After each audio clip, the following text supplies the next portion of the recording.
नमस्कार। आज बात करते हैं सिंध की, एक ऐसी जमीन जिसका इतिहास ना सिर्फ पुराना नहीं बल्कि हजारों साल पुराना और बेहद दिलचस्प है। तो देखिए, सिंध की कहानी में एक बहुत बड़ा एक गहरा विरोधाभास है। एक तरफ ब्रिटिश भारत में सिंध वो पहला प्रांत था जिसने बाकायदा अपने विधानसभा में पाकिस्तान में शामिल होने का प्रस्ताव पास किया। और आज वही सिंध एक ऐसे राष्ट्रीयवादी आंदोलन का गढ़ बन गया है जो पाकिस्तान से ही अलग होना चाहता है। तो सवाल तो यही उठता है ना कि आखिर ऐसा क्या हो गया कि जो पाकिस्तान का पहला समर्थक था वही आज उससे अलग होने की बात कर रहा है। चलिए इसी सवाल का जवाब ढूंढते हैं और इस पूरी कहानी को परत दर परत खोलने की कोशिश करते हैं। ये जो स्क्रीन पे दिख रहा है ना, असल में पूरी कहानी का सार इसी में है। एक तरफ है 1943, वो ऐतिहासिक दिन जब सिंध ने पाकिस्तान के साथ जाने का फैसला किया, और दूसरी तरफ आज की हकीकत जहां एक पूरा आंदोलन सिंध की आज़ादी की मांग कर रहा है। ये सफ़र, ये बदलाव कैसे आया, यही तो जानना है। अब इस विरोधाभास की जड़ तक पहुंचना है तो हमें वक्त में बहुत पीछे जाना होगा। उस जमाने में जब पाकिस्तान का तो नामो निशान भी नहीं था, तभी हम सिंध की असली पहचान को समझ पाएंगे। देखिए, सिंध की जो पहचान है ना, वो किसी आज के देश की सरहदों से कहीं ज्यादा पुरानी है। ये तो वो जमीन है जहां आज से 5000 साल पहले सिंधु घाटी सभ्यता फली फूली। फिर ये मौर्य साम्राज्य का हिस्सा बना, बौद्ध धर्म का यहाँ काफी असर रहा और सदियों तक यहाँ हिंदू राजवंशों का राज रहा, जैसे कि राय वंश और फिर राजा दाहिर, जिन्हें एक आजाद सिंध का आखिरी हिंदू शासक माना जाता है। मतलब साफ है, सिंधी पहचान की नींव सिर्फ धर्म पर नहीं टिकी थी।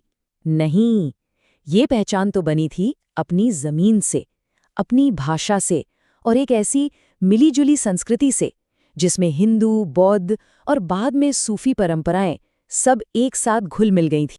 और फिर वो दौर आया जब बाहरी ताकतों ने सिंध पर कब्जा करना शुरू किया और यहीं से सिंध की किस्मत ने एक नया मोड़ लिया। 712 एडी की एक घटना, इसको लेकर आज भी दो अलग अलग नजरिए हैं। पाकिस्तान का जो ऑफिशियल इतिहास है वो मोहम्मद बिन कासिम को एक हीरो की तरह देखता है, लेकिन कई सिंधी इतिहासकार और आम लोग भी, चाहे वो हिंदू हों या मुसलमान, उसे एक हमलावर मानते हैं। एक ऐसा हमलावर जिसने उनके राजा दाहिर को शिकस्त दी थी। खैर, कासिम के बाद तो सिंध पर कई अलग अलग मुस्लिम राजवंशों ने, फिर मुगलों ने और उसके बाद स्थानीय बलूच सरदारों ने राज किया और आखिर में 1843 में अंग्रेजों ने सिंध पर कब्जा कर लिया और उसे बॉम्बे प्रेसिडेंसी का हिस्सा बना दिया। अब आते हैं कहानी के सबसे अहम मोड़ पर, 20वीं सदी के वो दशक जब सिंध के पाकिस्तान में शामिल होने की जमीन तैयार हो रही थी। लेकिन रुकिए, पाकिस्तान से जुड़ने से पहले ना एक और अलगाव हुआ था। 1930 के दशक में सिंध के जो मुस्लिम एलीट थे, उन्होंने एक कामयाब मुहिम चलाई सिंध को बॉम्बे प्रेसिडेंसी से अलग करने के लिए। उन्हें डर था कि इतने बड़े प्रांत में उनके सियासी हक कहीं खो न जाएं, और हुआ भी यही। 1936 में सिंध एक अलग सूबा बन गया और इसी माहौल में टू नेशन थ्योरी का आइडिया यानी द्विराष्ट्र सिद्धांत तेजी से फैल रहा था। मोहम्मद अली जिन्ना ने इस विचार को सिंध में भी खूब बढ़ावा दिया और इस दलील ने बहुत से सिंधी मुसलमानों को ये यकीन दिला दिया कि उनके जो हित हैं वो एक अलग मुस्लिम देश में ही महफूज रहेंगे। और फिर वो दिन आया, 26 जून 1947। सिंध की विधानसभा में हुई वोटिंग और फैसला हुआ 33 के मुकाबले 20 वोटों से। ये तय हो गया कि सिंध पाकिस्तान के नए मुल्क में शामिल होगा। बस इस एक फैसले ने सिंध का नक्शा और उसका मुस्तकबिल दोनों हमेशा के लिए बदल दिया। लेकिन इस फैसले के बाद जो कुछ हुआ उसने सिंध के पूरे सामाजिक ताने बाने को ही उधेड़ कर रख दिया। ये आंकड़ा देखिए, 12 लाख। बंटवारे के बाद जो डर और अनिश्चितता का माहौल बना, उसमें सिंध की 14 लाख की हिंदू आबादी में से करीब 12 लाख लोगों को अपनी जमीन, अपना घर, सब कुछ छोड़कर जाना पड़ा। वो अपनी ही जमीन पर रिफ्यूजी बनने पर मजबूर हो गए। और जो हिंदू, खास तौर पर निचली जातियों के लोग पीछे रह गए थे, उन्हें भारत जाने से रोकने की भी कोशिशें हुईं। उस वक्त के रवैये का अंदाजा पाकिस्तान के तब के प्रधानमंत्री लियाकत अली खान से जोड़े जाने वाले एक बयान से लगता है, जिसमें कहा गया था कि भाई अगर ये लोग चले गए तो कराची की सड़कें और टॉयलेट कौन साफ करे। बंटवारे के बाद सिंध में एक नया सोशल इक्वेशन बना। भारत से बड़ी तादाद में उर्दू बोलने वाले मुसलमान आए, जिन्हें मुहाजिर कहा गया, और देखते ही देखते कराची जैसे शहरों और सरकारी नौकरियों में उनका दबदबा हो गया।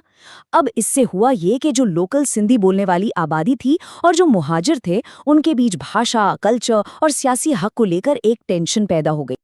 और इसी बदले हुए माहौल और अपनी ही जमीन पर हाशिए पर धकेले जाने की भावना के जवाब में जन्म हुआ सिंधी राष्ट्रवादी आंदोलन का।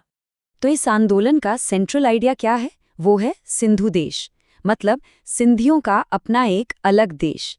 इस आंदोलन के जो समर्थक हैं, उनका तर्क ये है कि सिंध की 5000 साल पुरानी जबान, कल्चर और इतिहास को बचाने के लिए एक आज़ाद मुल्क बनाना ही होगा, क्योंकि उन्हें लगता है कि पाकिस्तान में उनकी पहचान को धीरे धीरे खत्म किया जा रहा है। जीएम सैयद जैसे बड़े नेताओं ने इस आंदोलन को लीड किया और उन्हें प्रेरणा मिली 1971 में बांग्लादेश के बनने से। इस आंदोलन में पॉलिटिकल पार्टियां भी रहीं और कुछ हथियारबंद ग्रुप भी बने। दूसरी तरफ पाकिस्तान की हुकूमतों ने हमेशा इस आंदोलन को सख्ती से दबाया है।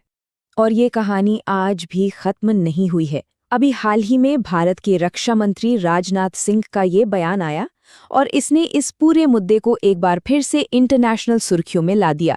ये बयान ये दिखाता है कि सिंध की पहचान और उसके मुस्तकबिल से जुड़े सवाल आज भी उतने ही जिंदा हैं जितने दशकों पहले थे।